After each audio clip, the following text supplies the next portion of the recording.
the US and Canada. And I thought, why not get some friends of the podcast on?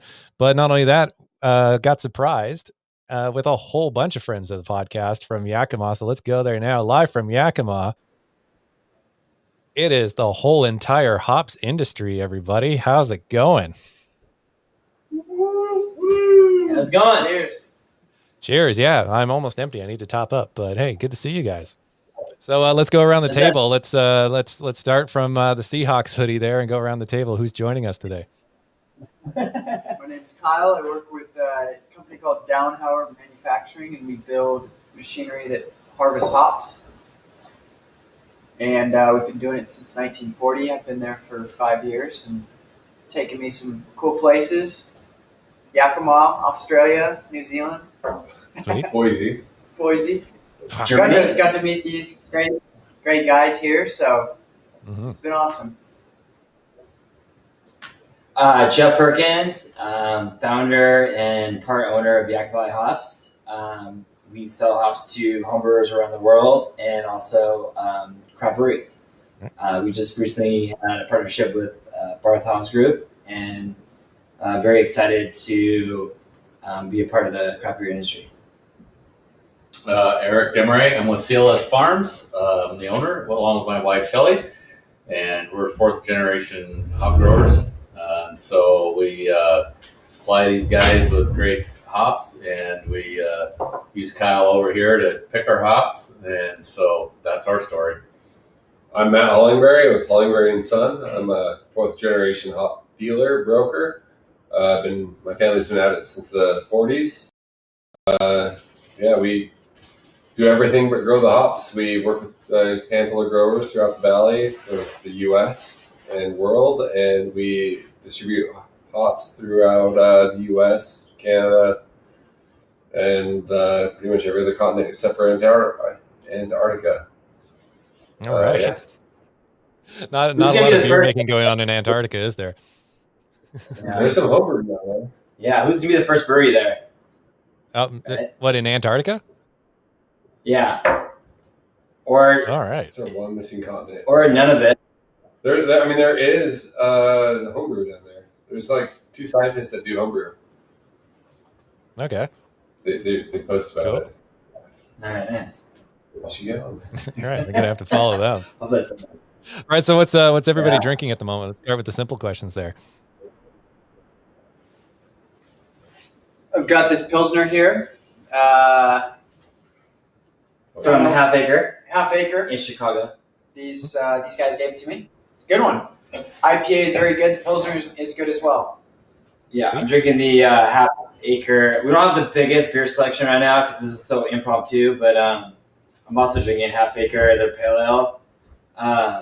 Matt works with them a lot, which is one of the reasons he has a lot of these beers right now. And then Eric is drinking. We're drinking Sierra Nevada Hazy Little Thing. Oh yes. Now, a bunch of our hops end up in that beer, so we're pretty excited about that. And just got a restock there of what's that? Yes. Yeah, Single Hill just got restocked. That's a local Yakima brewery. Half Acre guys did a Corona care package for us. All right. So been drinking them in our office. And then we have this too. Yes, the varietal. Varietal. Yes. Yeah, side chips. It's a sour ale aged in some wine barrels with some raspberries. Yep, I just had a varietal when Chris was hosting the virtual pub quiz with me a couple weeks ago. Oh, it was so good. Oh. Yeah. Cool.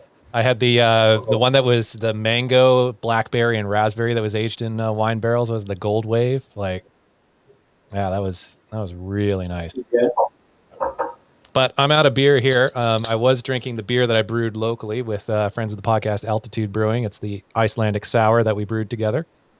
So, yeah, really happy with that. There's like hardly any hops in this beer, and there's no fruit, but it tastes like Fruity Pebbles cereal. But now pouring myself a red Pilsner from Steel and Oak here in New Westminster. So, nice. Yeah. Nice. Hey, how many breweries are in Vancouver area, by the way? Vancouver, what is it? 17 now, I think. There's 200 in the province. So Yeah, quite a bit. Right? Yeah. And I should definitely know that because I actually built a database recently at ineedbcbeer.ca, and it's in a complete list on how to order beer from every brewery in the province during our lockdown. So Yeah, which is really cool. I saw you were doing that. That's really cool that you're supportive of this current situation in the craft beer scene. and it's been great because I've been getting beer that I generally cannot get because they're able to mail it directly to me now. So yeah. Which is awesome because it is pushing people to create an infrastructure where a lot of these same mechanisms or apps can be used, when this thing passes, hopefully. So hopefully that they'll continue. We can order beers from everywhere. Mm-hmm. So right.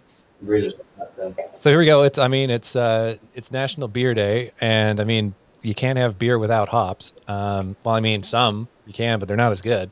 So we're just getting. Are you guys fully planted now for this year's crop, or is there still a little bit more work to do? Well, I think so. On the hop side, I think there's an acknowledgement that there could be some difficultness on the brewery side. So there was an effort to collectively reduce acreage a little bit, and so that we are. So I think we're to that point now where we've decided what we're going to plant, and I think that's a healthy thing for the brewing industry because it sounds kind of like, well, maybe you cut acreage and so now there's going to be less hop supply. No, I don't think so much. It's more we cut acreage and it helps us. It helps especially the hop dealers sitting at this table right here. It helps them not have to be able to go to the brewers and give some concessions. Mm-hmm. And so I think there was an acknowledgement from the hop industry pretty quickly that there could be some issues. And so the sooner we can not grow quite as many, and it's much easier for us to give concessions to the brewers at early in the season than later in the season. Yeah. So like what are those main varieties at the moment? I'm frantically looking because I just saw the BA posted so they said at the moment Bart Watson tweeted this morning that it's 2.5% of breweries say they're going to close permanently, and 12.7% say they have a month or less based on current conditions of staying open for the rest of the year. So that's a huge hit. So yeah, there's no doubt about that. So and so it's really you have to acknowledge the hard reality that probably 15 to 20% of the brewers are going to need some time paying their hop bill, right? Yep. And so and some can't, and it's not because they don't want to, it's just because they can't. And so everybody has to have some compassion for that situation. So I think the hop industry is working hard to try and give that to work that angle and not get into a situation, because if you produce it, then the problem is everybody wants to get paid for it. Yeah. And so if you not produce it, then it's a lot easier to give a little bit up. And so I do think it started really quickly in the hop industry, and I was pretty amazed at how quickly, because normally acreage and everything really hard. And so I think there's been a nice response by the hop industry that will help us give some leeway to the brewers. So a lot more common varieties and not necessarily experimental varieties that are being planted this year, correct? Or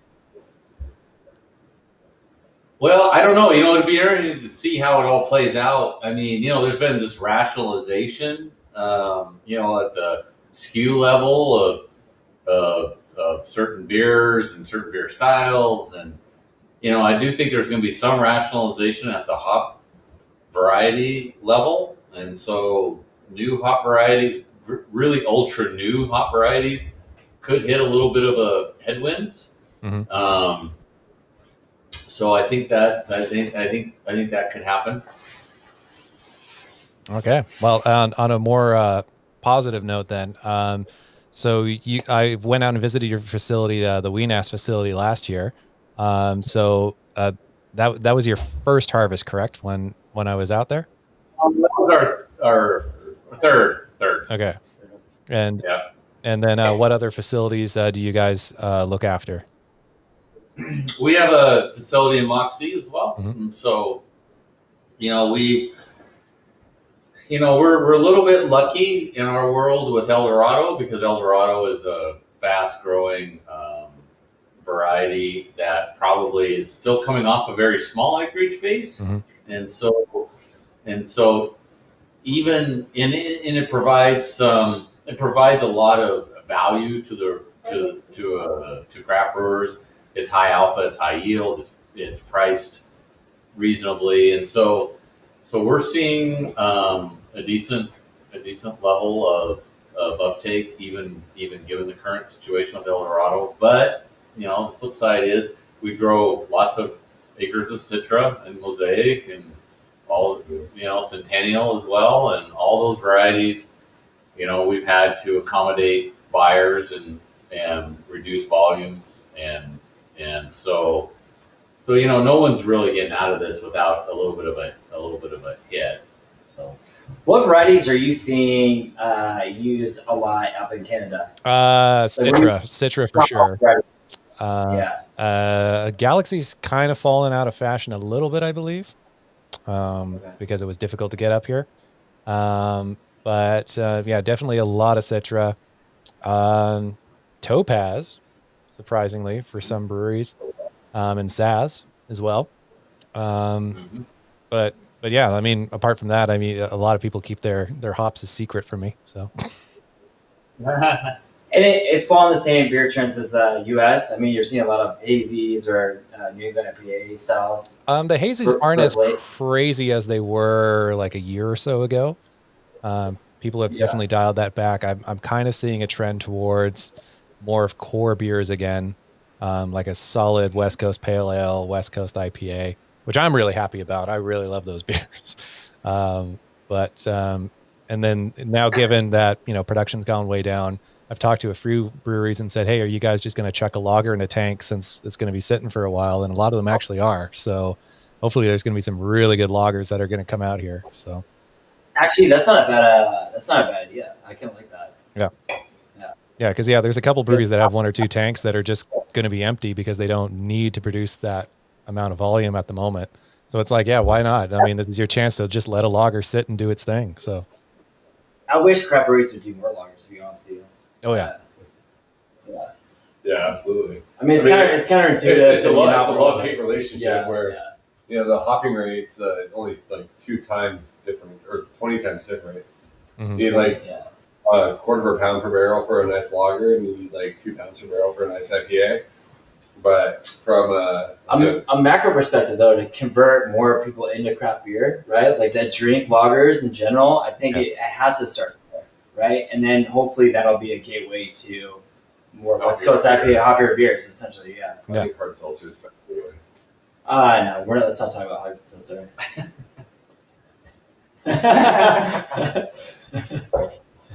So, so in Yakima, then, like, what are those hoppy? Like, do you just have solid hoppy beers all the time, or are people making like really solid lagers with interesting hop bills in them? I would say yes to both. Yeah. You've got local breweries that are making really solid lagers and pilsners. Like Single Hill makes a really great pilsner and really great lagers. And we've got breweries that are making really great IPAs as well. We were drinking Valley Brewing earlier, which makes really great hazy IPAs. Bellbreaker. We got Bellbreaker, which is really well known in the West for making solid IPAs. And I mean, pretty much every local brewery makes a solid IPA here in the Valley. There's quite a mix, quite a mix of breweries here, and they've all got their unique good beers. Varietal is amazing. They do great on both. Yep. Yeah. So yeah.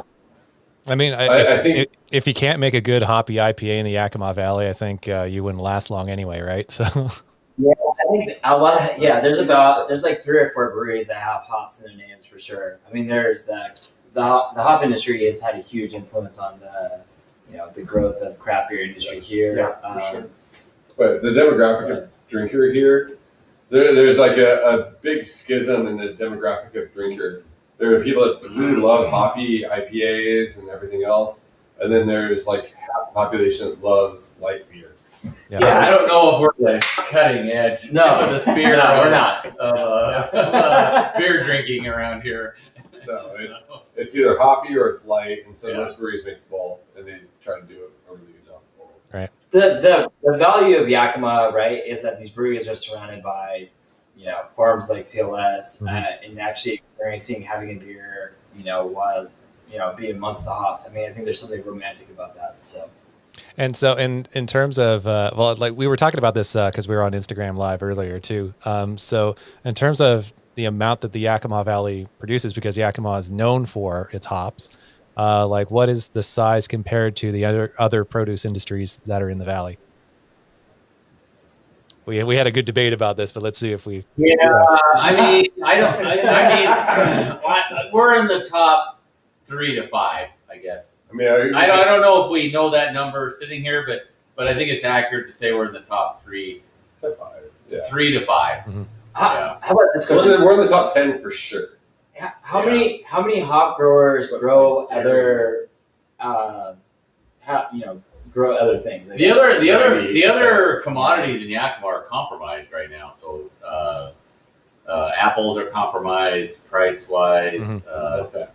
Cherries are compromised from go figure a virus. A virus has nothing to do with coronavirus, but and so I mean, the hop growers have been able to maintain a fairly decent profile here financially. So there's a lot of focus on hop growers here right now in a positive light. Yeah. But a lot of the hop farmers are diversified in terms, right? Oh, yeah. They grow, like a lot of hop farmers will grow apples and tree fruit, so they diversify their portfolio in totality. There's very few pure play hop growers. Yeah. Almost everybody's diversified into other commodities. And is that to like help the soil change over and stuff from year to year as well, and keep that up for replanting hops, or no? If you have orchard ground, it's orchard ground. If you have hop ground, it's hop ground. It takes too long to develop tree fruit and pretty much every other crop here, so that you never transition from one to the other. You either are one or the other. Yeah, very few, very little amount of acreage could be hops and fruit, hops or fruit. I would say the closest we ever came to it was about 3 years ago with grapes, where there was a lot of grape acreage that in 1 year got turned into hop acreage. You're talking about like Concord grapes, not wine grapes. Or wine grapes. At that time, both industries were so bad that growers were just taking cats and ripping out all their grapes and then putting in trellis planting hops in a season. The agronomically, if you think of it in terms of agronomically perfect, the agronomically perfect hop yard is different from the agronomically perfect apple orchard on type of soil and location. And so what's good for hops isn't good for apples, and what's good for apples isn't good for hops. And so the acreage doesn't interface itself. The potential economic outlook for a good apple producing piece of property has higher economic value as apples than does as hops. So they could be the same acres, but you plant apples in economically viable apple ground, and then in the ground that isn't viable for apples or as viable for apples, that's where you plant anything else, and which was hops right now. Yeah, the biggest competition we have in the hop space is with dairies and corn. That's our biggest. Right. So if we had to, if we had to compete for the premier hop ground, I got to go get it from a corn person who's farming corn for a dairy locally. So. But if hop's so bad, right? I mean, that's a good crop to go to, right? Is to grow corn. I've always heard that, or wheat, right? Well, or do you love corn? I mean, if you have to, if you don't, you can leave your trellis. You can grow corn in the trellis. You can grow corn anywhere. Yeah, it's like corn. It's corns or beans. Beans are a great one to grow pretty much anywhere, as long as you can get a combine through to pick it. You're good. Matt's family is like one of the one of 5 families that are still growing pears, and apparently they're up right now. Pears We got pears. Yeah, weirdly pears are up for the first time in 100 years. So, my family's been in the hop industry for a very long time. We've also been just in the tree fruit industries for a very long time. Right. So I have a little bit of background in both, or a lot of background in both, depending on how you look at it. So we talked about the challenges of like how it's going to be pretty tough for breweries and other small businesses, in the coming months. Is there an issue of growing too many hops, or like do they keep well in cold storage if packed correctly, or are you kind of looking at not planning too much at the moment?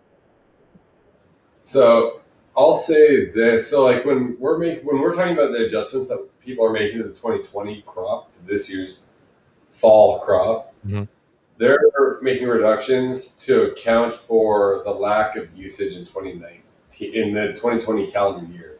Right. So we're hoping that breweries will be using this last year's crop for the next 16 months, essentially. Okay. So because hops, once they've been pelletized and packed, they last forever almost, for 5+ years. That we're trying to make an adjustment to this fall's crop that should be used for the 2021 brew year. So that we're trying to push back the consumption, or push forward the consumption. And so yeah, because hops store well, and they really have a very high storage. So there's an economic truism in hops, and so there's 2 sides of the coin here. One is you cannot brew beer without hops, right? So that creates, when they're short, it creates really drastic reactions to that. The flip side is there's nothing to do with hops other than brew beer. Yeah, highly inelastic. It's highly inelastic, exactly. And so the problem is when they get long, it's really, really troublesome, and really quickly. And when they get short, they're really troublesome. And so there's a lot of people see the hop cycle and they think it's emotional. They assign emotion to it, but it's more economic based. And with proprietary varieties, it's better to keep it shorter than longer because it keeps a higher price in the market. Which, I mean, it's just it creates it keeps the value chain. Honestly, it's better when brewers are chronically long in hops. That's a problem, and it's a problem that comes down to us. And so it's better the more proactive growers can be. The problem is we just respond to contracts, and so we have lots of contracts right now. We're really well contracted, but contract doesn't mean demand. It just means it's a contract that someone made maybe a year ago based on demand that they thought was going to be there 3 years ago, exactly. Yeah. And so there's not a lot of and so there has to be so what the old joke in the hop industry is a contract's just an agreement to do business. It's not a joke. Well, it's not a joke. No, it's a reality. The contract's a real paper. Yeah. But the reality is that you have a lifelong business partner. Yes. Like traditionally, you've got growers and dealers, and you have a lifelong business partner with both. Yeah. So we've done. I cannot tell you. I am a 30-year veteran of the hop industry, and I cannot tell you how many times we have renegotiated. Negotiation of contracts, a business normality, not abnormal. Yeah. And so like in this current environment, we've been really aggressive and helpful, and we're doing all that we can to help the dealers and the brewers with taking as much pain on our shoulders as we can. So. Do you think that falls back in terms of like first year production, right? Like you were saying, apples take 3-4 years of investment, whereas hops you can change things over in a year and get production out of it. Why it's more flexible in general? I think it's more flexible because it's just a more fluid market. Mm-hmm. On the hop side, there's more information that's freely given. and so it's a more fluid market to begin with. So like Eric knows more about what's happening on the beer side and on the sales side than even potentially the people that he's talking to on the hop contracting side, because how long it takes for the chain to get to them. So Eric talks to growers, he talks to brewers, he talks to dealers, he talks to the full chain. And the person that's doing the hop contracting might only talk to his salespeople, who talks to whatever. So it might take 3 or 4 days for that chain to trickle down to the hop buyer talking to Eric, where Eric's already heard that information 3 or 4 days prior. Yeah, there's some accuracy. But the flip side is though too is that the more information that's embedded in the system, the better the decisions can get made. And there's nothing. The very worst thing is for everybody to think that hop contracts are. This is going to be a little of a controversial statement, but hop contracts need to be negotiable given the circumstances. Yep. And so you're seeing this right now, and it's not just hops as well. I mean, it would be your malt buys as well, right? Like that's also another industry that's gonna see a bump too, right? Well, malt has a whole other level where it can be used as cattle feed. So like the 2-row malt is just barley, which can be used in ethanol production, or it can be used as cattle feed, or it can be used for beer or bread. Or there's all these peripheral industries that can be used for it. Essentially, yeah. Hops can't. That's a difficult thing. Hops are extremely inelastic. They are in beer, or they've been trying though. I mean, there's pharmaceutical companies have been trying for decades to figure out a way to use them in the pharmaceutical side of things. Other companies have been trying bees. Yeah, the beta they've been using. Yeah, they've been researching that forever. What else can you use hops with? And there hasn't been really a big industry that sucks up a lot of hops. I mean, there might be some for tea, which is like 0.001% of it. Oh, we sell like $12,000 worth of hops into the tea industry. $12,000. There you go. Huge over here. Woo! Yeah. But there's a dramatic. I mean, we've seen it at grower level. These things, so information and things travel really fast, and business travels really fast. And so I can tell you, in one day last week, 2-hour period, we saw $1 million worth of sales go from one entity to another entity. Wow. Yeah. So it's dramatic, the shift that's going on. So that's just the reality of the situation. So, right. And so there's a difficult transition that's happening, and so we'll keep working to adhere to it and other things we need to do. So. And then a question for Kyle. We talked about this on the Instagram Live as well. Has hops hop picking equipment changed much in the last 100 years or so? It's stayed pretty consistent to what it was in the 60s and 50s when we were first started. But we've cleaned up a lot of things in terms of efficiency of the machine itself. But when you kind of break it down to each component, it's relatively similar to what it's been. A lot more guarding and safety stuff, and using sheet metal and more metal instead of lumber and wood, which they used to use. Mm-hmm. But besides that, it's remained relatively constant. And then what still works pretty.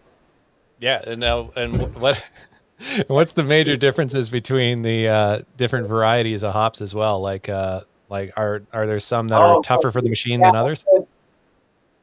For sure. So farmers are very in tune to what's out in the field and how it's picked. The machines constantly, they're in there tweaking, little settings on the machine in terms of time of the day. If it's raining, they'll change something.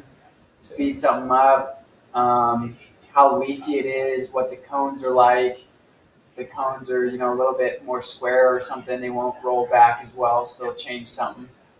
So they're constantly doing something in there if they're trying to eliminate all the leaf and all the waste and deliver that, you know, the best product they can. How long does it take you to construct a picking machine from start to finish? Depends. It depends. Yeah, it depends on how, you know, the size of it. We can make a smaller machine and put up in a month and a half, or we can do like we're gonna put one up in Idaho, and it'll probably take two months, 2.5 months. You got it.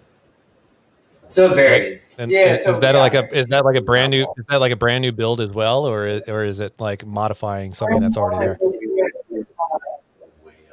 So we have a crew of like 15, but it's that would be a brand new build. Yeah, completely.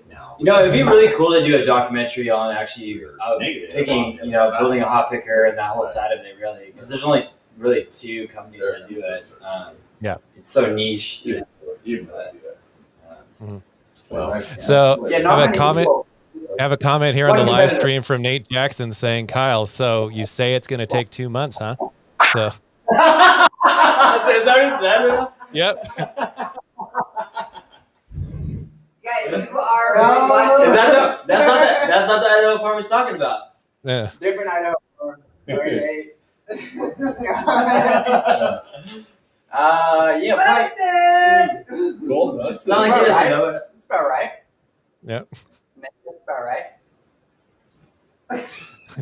You supplied the people you said you would.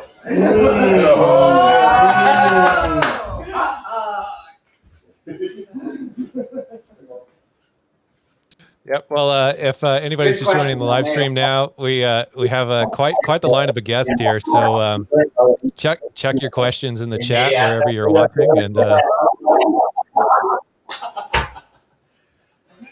No, it's going to take him 6 weeks, then he's going to show up at my place and get her done. July, yeah, that's right. Yep. He's the most important person in Yakima, Idaho Valley right now. mm-hmm. Kitchen does. All right. So what's going on with the Yakima Valley Hops? Are you guys upping production now of canning hops? Like, are you seeing an increased demand for home brewing at the moment? A little bit of increase in demand. It's kind of hard to tell because, I mean, the total consumption from home brewers, is like 1% of maybe the hop industry. So it's still very small in terms of the grand scheme of things. But you definitely see an increase in home brewing as there's, like I was saying on Instagram, like a recession or a depression, because it becomes an economic value, and so. Right now, a lot of our customer base has been really hobby-based, and it'll be interesting to see if it sucks other people that have done homebrewing before to get back into homebrewing, just purely based on that aspect, but also be confined to your house. So, and you're bored and nothing else to do. So, there's so many different variables with that, but I would assume, yes, it's going to increase. The longer this goes on, the more people are going to start homebrewing, and the more local craft breweries are getting shut down or cannot operate, you'll start seeing people take, whether it's growing vegetables in their own garden or whatever, take it in their own hands and start doing a DIY movement, basically. So, is there a particular variety that you're seeing go out the door the fastest at the moment? Citra by far. Right. And also that's reflected in acreage too in Yakima Valley. So I think Citra for the first time surpassed Cascades. Mm-hmm. Yeah. Wow. Second year, in total acreage. So that goes to show directly the impact of craft brewing in general, right? Because before it was always bigger breweries, getting alpha hops, and so those acreages were always really substantial.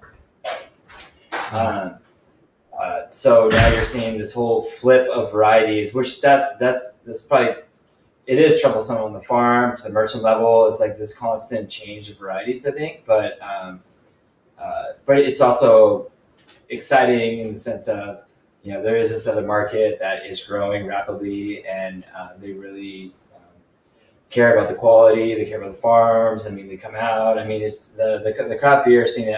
In my experience, the past 7 years has really drastically changed the hop industry and made it more exciting, and enabled farmers to reinvest back into their farms. It's so stratified that I wouldn't exist if it wasn't for the craft beer industry or people drinking craft beers either, and homebrewers. So it's exciting to see, and I know these guys can attest to that as well. So yeah. We have a question here on Facebook from Eric. He says, "What's the sexiest hops that are either new to market or coming soon?" I would say the sexiest hop is Cluster That doesn't call. because it smells so good and everybody discounts it. It's like it smells great. So new varieties and That's your. and breeding. It's so complicated, and there's variables stacked on variables that it's very hard to talk about right now. I mean, Strata is really hot. Strata's been around for the past 3-4 years. I mean, the New Mexicanos program. Brew One. Yeah. What if you're paying attention, or if you tuned into Instagram? We talked about New Mexicanos. It seems like not only is there 100% New Mexicanos, which CLS is doing, which is truly 100% native plants that are to the United States, but you're also seeing hybrids of that. So Sabro, for example, or Sabro. So you're seeing those genetics get infused into newer varieties. So I would say Sabro would be one. The New Mexicanos one. Yeah, I'd say it's near Neo Mexicanos. Right? Either pure or Sabro or just Yeah. something near Neo Mexicanos. I think is much more cutting edge right now than anything. But I would say on like the up and coming hop varieties that from where we sit on the sales desk side, it's like we see a lot of weird demand for Zappa, which is really cool because just not very many people have had it, so a lot of breweries want to play with it, which is awesome. And then it's Strata, which more breweries have been able to play with and they're experimenting with. Sabro, Idaho 7. Brew One, Idaho 7, Idaho Gem. Like there are a lot of new hops that are coming in line. Cashmere is a great new one. That's great. It's amazing hop. Yeah. Yep. One of my favorites is Mosaic. Yeah. So Mosaic was released how long ago? Yeah, it's like 7 years old now, so it's old school. It's great because every beer you make with it is actually it's good. Like any beer that I've had Mosaic, for the most part, has been pretty good. Well, it's auto-tune IPA, right? Like Citra and Mosaic are auto-tune. Like they're just, you put them in a beer and it makes a good beer. Yeah. Take some of the art out of it, but it'll sell a beer. I will say I have friends that work in breeding programs at a lot of private institutions, and a lot of them are looking for hops that exhibit chocolate characteristics, just because you're trying to find hops that play well with other styles of beers than just going after the IPA type of beers. Yeah.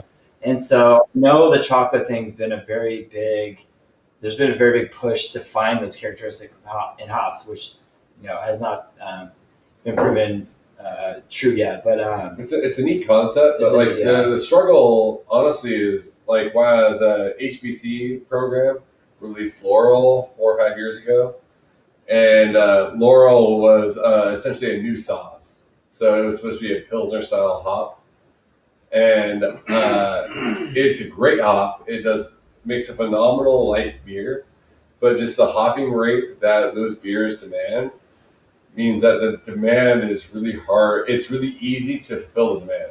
So when you go into the growing industry, you only need 1 or 2 growers to plant it to fulfill the demand for the hop. And it's a really nice thing, but it's a really tough thing to build a hop around.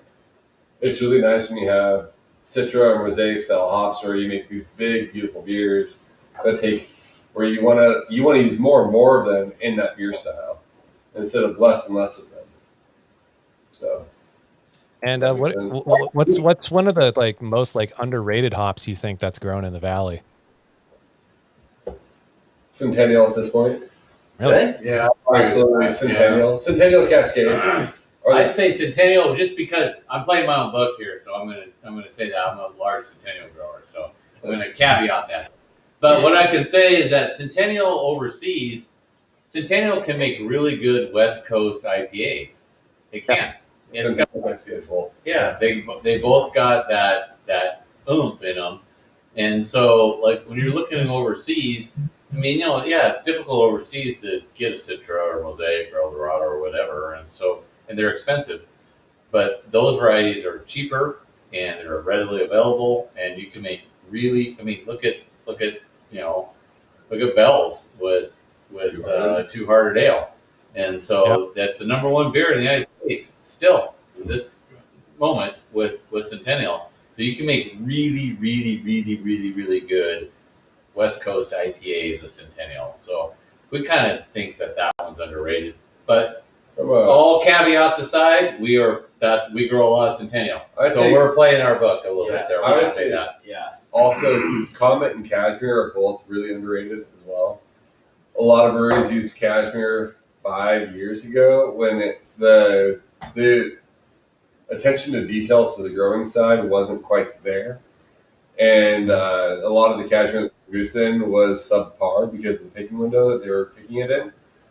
And the Cashmere that's being picked now is really, really different and in a way better way. You went from having like this like grass character to having a strawberry jam character. And then Comet is just a really nice old school hop that kind of disappeared because of the pungency to it. Because 25 years ago, 30 years ago, you didn't want hops with character, and now people want hops with character. So Comet has a lot of like really citrus character to it that brewers don't even think about or know about. I think there's a huge misconception that you have to like brew with newer hops per se. Like there's so much to be explored with older hops too. Like I've always like sometimes I've had a single hop CTZ beer that I was like easily made my top 10 weirdly. You can utilize hops in different ways too. I mean, I think there's a lot of innovation that can come from older hops. Yeah. Just because they're older doesn't mean they're good. Like Centennial Cascade, they're around for a reason because they perform and they're great. Some hops have less of a performance curve, like Cluster and Galena. Yeah. They just provide really good like bittering compounds. Like they literally have no flavor. Literally no flavor. Yeah. All right. So what's in the cards for the next few weeks? Like, have you already started you've already started planting some of the crop. Like, you're just trying to figure out how much more to do, and like what's ahead?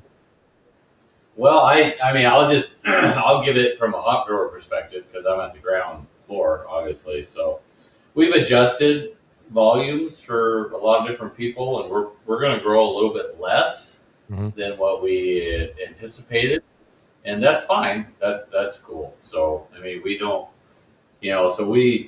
so at CLS, I mean, we're a little different than maybe other people. We're going to work with all the buyers really quickly, whether it's a brewer or a dealer. We're going to work really quickly to adjust the volumes to where they need to be because we think that's a strategic advantage that we can provide. And so I think there's going to be a rational reduction. So at CLS, I can speak just for us internally. We know exactly where we're going to plant, what we're going to plant, what we're going to do. We worked really hard in the last 2 weeks to get to resolution with all that. So, and we were talking about this earlier. We hope that the current situation plateaus and lockdown stops so people can. We'll see the amount of visitors come through the Yakima area as compared to the previous years. We hope that it can open up, borders again and people can come visit. I think that's something we're looking forward to, but we're also prepared if that's not going to be the case. So, but the hops are still being produced. So that's from our perspective is we made we started looking at projections and adjustments about 3 weeks ago, and we were able to make the adjustments that we wanted to make about 2 weeks ago, and now we're just really talking to everybody that we work with on like a every other day basis. So all my sales guys that work for me, like they're talking to everybody every day. I'm talking to them every other day, and we're pretty confident on our position overall with our customers and our growers, and we're just really hoping that like overall this doesn't hit everybody too hard. Yeah, the really cool thing about the hop industry is like this little anomaly in ag, and hopefully I don't offend anybody, but the hop industry is really progressive. It always has been. It's full of progressive people, and so I don't think there's been any. I think everybody's acknowledging the seriousness of the event. Yeah. Right. Yeah. Yep. I think everybody's acknowledging the seriousness of the event and taking appropriate actions, and so the hop industry is really progressive, and so I think it's doing the things it needs to do to get there. So There's gonna be enough hops, though. You know what I mean? Like they're agriculture is still going on. There's gonna be hops for people, brewers. Well, even if we have a marginal shortage, the Yakima hop industry can respond to any shortage or long position really quick. Yeah. Yes. within a season. So if there's a shortage, 9 months later that shortage is filled, and really it's by the time that shortage is actually felt, 3 months later it's filled. And if the global hop industry is long, in 3 months it's not long anymore. There'll be hops to make beer once breweries bounce back. I mean, that's the biggest, right? Yeah. So that's there's a symbiotic relationship between from farm level to merchant to brewer, and I think this is it's getting realized, and everyone's in this together, and I think we're all supportive of each other to make this thing continue. So I think that's why we're all really excited. Our biggest fear is that people stop consuming. Yeah. Which I would say cheers to continuing to consume. Yeah, and cheers for putting your part in the craft beer industry, and hyping it up. And Canada's been a very progressive country in general. Find solutions. Find solutions. Find solutions to getting beer to consumers. Yep. Find solutions. Which we were talking about earlier on IG, right? Like there's apps that people are creating in terms of delivery stuff, and those things help big time. I set up a website called ineedbcbeer.ca, and it has all 200 breweries on the province and how to order beer from them, and a lot of them are shipping them like through the mail direct to your door now. So it's a pretty exciting time. Yeah, the last thing we want is craft to not grow and not percolate. So we're all in this together. Yeah, absolutely. Yeah. All right. Well, on that note, gentlemen, I think say cheers and we'll sign off for the evening. But thanks so much, man. And hopefully we can have a pint again. Hopefully we can have a pint again in the same room sometime soon.